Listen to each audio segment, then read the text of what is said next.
The analysis of variance, ANOVA, single factor. Analysis of variance, ANOVA. Analysis of variance atau ANOVA adalah sekumpulan situasi-situasi eksperimental dan prosedur statistik untuk analisis dari respon-respon kuantitatif dari satuan-satuan eksperimental. Ini terminologinya ya. Karakteristik yang membedakan dari treatment-treatment dari populasi antara satu dan lainnya dinamakan faktor pada studi ANOVA ini. Dan treatment-treatment yang berbeda dari populasi biasanya disebut sebagai level-level atau level dari faktor tersebut.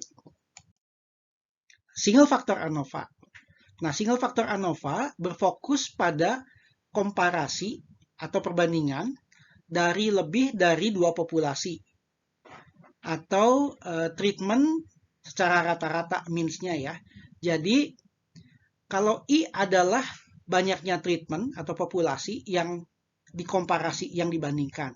Nah, mu I sampai mu 1 sampai mu I adalah rata-rata dari populasi pertama sampai populasi ke I. Jadi ada I buah populasi dan di sini akan dikomparasi rata-rata dari setiap populasi. Jadi populasi ke-1, populasi kedua dan seterusnya sampai populasi ke I.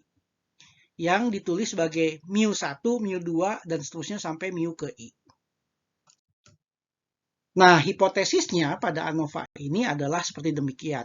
H0 atau hipotesis nolnya dikatakan bahwa rata-rata dari populasi 1 sama dengan rata-rata dari populasi 2 dan seterusnya sama dengan rata-rata dari populasi ke I. Dengan kata lain, H0 di sini, hipotesis nolnya adalah rata-rata dari setiap populasi adalah sama. Melawan HA, hipotesis alternatifnya, yaitu setidaknya ada dua dari mu I yang berbeda. Dengan kata lain, setidaknya ada dua rata-rata dari populasi-populasi tersebut yang berbeda. Notasi yang digunakan, kita lihat di sini bahwa X, I, J ini adalah variabel acak ya pada pengukuran ke J dari populasi ke I. Sedangkan ini yang huruf kecil X, I, J ini adalah nilai yang diamati dari X, I, J yang kapital. Asumsi yang digunakan dalam ANOVA ini adalah setiap populasi, jadi ada I buah populasi, ya atau treatment, berdistribusi normal dengan variansi sigma kuadrat. Nah, setiap variabel acak X, I, J itu berdistribusi normal. Tentunya dengan nilai ekspektasi dari X, I, J ini harus sama dengan mu I, sama dengan nilai rata-rata populasi tersebut. Dan variansi dari X, I ke J harus sama dengan sigma kuadrat.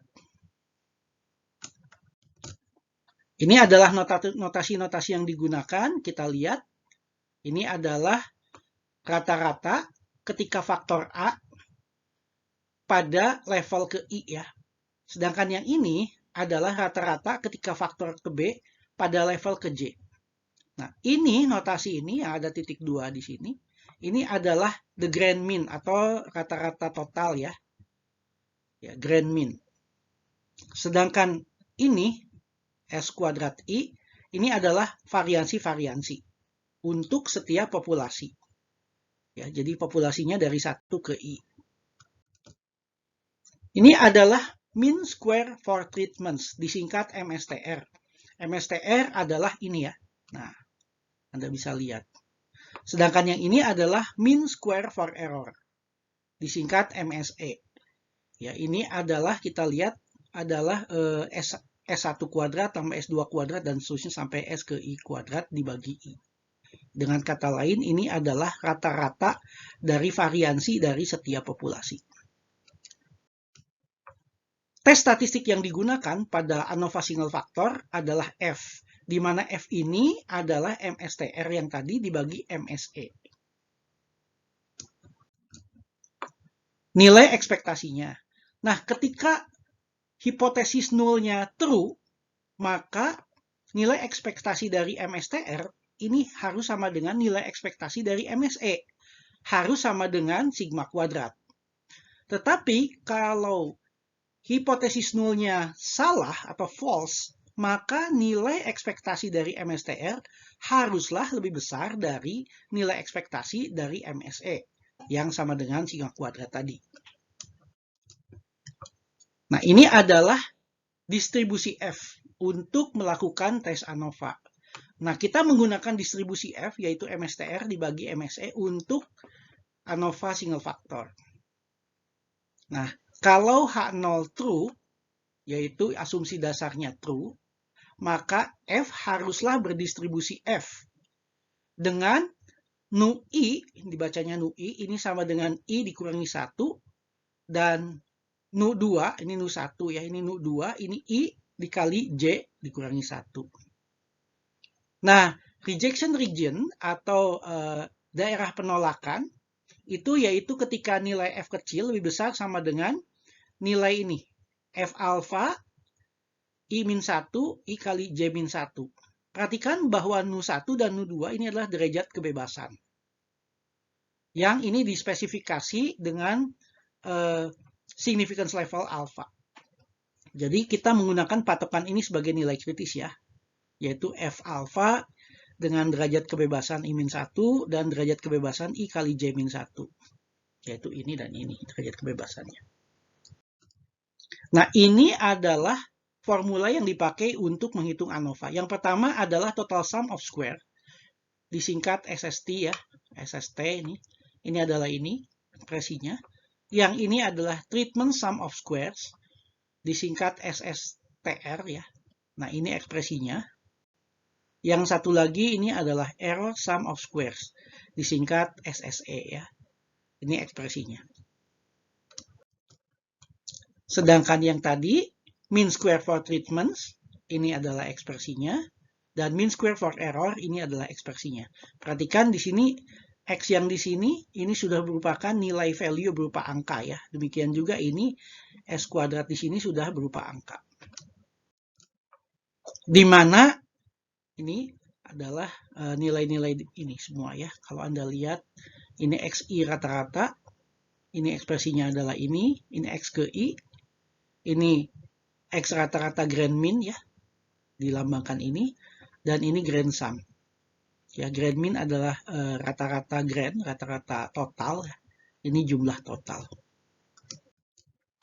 Nah, ini adalah identitas yang sering dipakai dalam ANOVA, di mana SST ini akan sama dengan SSTR tambah SSE. Sedangkan MSTR ini sama dengan SSTR dibagi I-1. MSE sama dengan SSE dibagi I kali J-1. Dan tadi ini sebagai nilai yang kita amati, yang kita cek dengan nilai kritis adalah F. Dan F ini pasti berdistribusi F, yaitu MSTR dibagi MSE. Nah, ini adalah tes pada significance level alpha. Kita gunakan F kecil yang tadi, yaitu MSTR bagi MSE. Nah, jikalau F lebih kecil dari nilai kritis ini, F alpha nu 1, nu 2, ya, ini adalah I-1, ini adalah I kali J-1.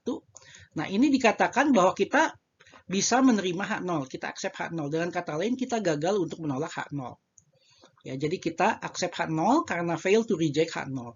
Sedangkan kalau F-nya lebih besar atau sama dengan dari nilai kritis ini, nilai F ini, maka kita bisa menolak H0. Ya, kita terima HA. Dengan derajat kebebasan tentunya tadi seperti dibilang adalah nu 1 dan nu 2. Dengan nu 1 adalah I-1 dan nu 2 adalah I dikali J-1. Nah, ini adalah kurva kalau kita lihat ya, kurva dan luas di bawah kurvanya ini yang diarsir ya. Ini adalah kurva distribusi F. Kurva distribusi F, ini adalah daerah dari sini ke sini, ini adalah daerah penerimaan. Jadi kalau F di sini, F kecilnya terletak di sini, maka kita terima H0. Sedangkan kalau F kecilnya ada di daerah sini, di ujung di sini yang diarsir, maka kita tolak H0. Ya. Nah, ini adalah yang diarsir ini memiliki area alfa, significance levelnya. Nah, ini adalah tabel ANOVA yang sering dipakai dalam ANOVA. Ya, ini tabelnya, yaitu ada treatment, ada error, ada total. Ini adalah derajat kebebasannya, degrees of freedom. Ini adalah tabel sum of square, dan ini adalah mean square, dan ini adalah nilai yang kita cek, kita deteksi, yaitu F. Contohnya, nah ini adalah contoh kita akan melakukan ANOVA. Misalkan kita memiliki 4 populasi ini. Ceritanya adalah tinggi ayam dari populasi ayam di 4 desa. Ya, ada 4 desa ini kita lihat nih. Desa Cikijing, Cibejo, Cikajang, sama Cibeber. Nah, ini adalah yang isi tabel ini adalah tinggi ayam dalam sentimeter ya. Nah, kita akan compare ya dengan menggunakan ANOVA ya. Apakah tinggi ayam rata-rata di tinggi ayam di setiap populasi bisa dikatakan sama? Nah, kita akan lakukan ANOVA untuk 4 populasi ini. Kita akan menggunakan alfa 5% atau 0,05 ya sebagai significance level. Nah, ini hasil dari ANOVA kita. Nah, caranya adalah kita lihat. Yang pertama adalah kita hitung mean atau rata-rata sampel dari setiap sampel yang diambil dari setiap populasi ayam di desa tersebut. Jadi pada desa Cikijing ini I-nya sama dengan 1. Ini adalah ada 6 ekor ayam yang menjadi ukuran sampelnya. Jadi ada 6 ekor ayam yang diukur tingginya menjadi ukuran sampel size-nya jadi 6. Nah, kita hitung rata-ratanya, ini rata-ratanya. Dan kita hitung variansinya, yaitu ini. Demikian juga untuk desa Cibejo. Lakukan hal yang sama. Ini adalah rata-ratanya, sampel min-nya, dan ini adalah sampel variance-nya. Ya, variansinya ya. Untuk Cikajang juga lakukan hal yang sama. Ini adalah sampel min, ini sampel variance. Demikian juga untuk desa Cibeber. Nah, setelah kita memiliki atau kita hitung sampel min dan sampel variance untuk keempat populasi ini, maka kita bisa lakukan hal ini. Kita lihat di sini bahwa I-nya adalah 4, ada 4 populasi. J-nya adalah 6. J ini adalah ukuran sampel dari masing-masing populasi. Jadi dari masing-masing populasi ukuran sampel yang diambil adalah 6. Derajat kebebasannya kita lihat Nu1 adalah 3. Ya, I dikurangi 1. Sedangkan Nu2 adalah 20. Dari mana ini adalah I dikali J-1 ya. Jadi 4 dikali 6 dikurangi 1. 4 kali 5 jadi 20. Nah, kita hitung. Ya, ini adalah rata-rata total. Ya, grand min. Grand min-nya adalah 19,26. Ya, gimana menghitung grand min ini ya kita jumlahkan semua lalu dibagi 24 ya, dibagi 4 kali 6. Hasilnya sekian. Kita hitung juga MSTR di sini.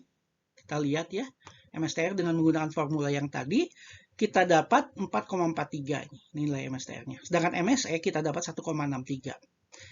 Ya, dengan formula yang tadi. Sehingga ya, kita dapat F ya, nilainya sekian, 2,72. Nah, kita ambil dari tabel, kita lihat dari tabel bahwa F dengan alfa 0,05 dan Nu1 adalah 3 dan Nu2 ada 20. Dari tabel kita dapatkan 3,10. Kita lihat 2,72 lebih kecil dari 3,10. Maka kita simpulkan kita bisa accept H0. Nah, jikalau diperlukan, maka kita bisa hitung juga SSTR, SSE, dan SST ya dengan menggunakan formula yang tadi. Ya, kita dapat nilai SSTR adalah ini, SSE adalah ini, SST adalah ini. Jadi di sini kita terima H0 ya, artinya kita fail to reject H0. Ya, dengan kata lain kita bisa simpulkan bahwa H0 ini kita terima bahwa rata-rata dari tinggi ayam dari setiap populasi adalah sama. Nah, ini tabel ya yang dibuat berdasarkan analisis ANOVA yang tadi. Ini tabelnya. Kita lihat treatment-nya derajat kebebasannya 3. Ini adalah sum of square Ini yang sudah kita hitung ya. Lalu mean square juga ini, MSTR dan MSE ya. F ini adalah, kita lihat ini dibagi ini dapatnya F ya. Errornya ada 20 dan total 23.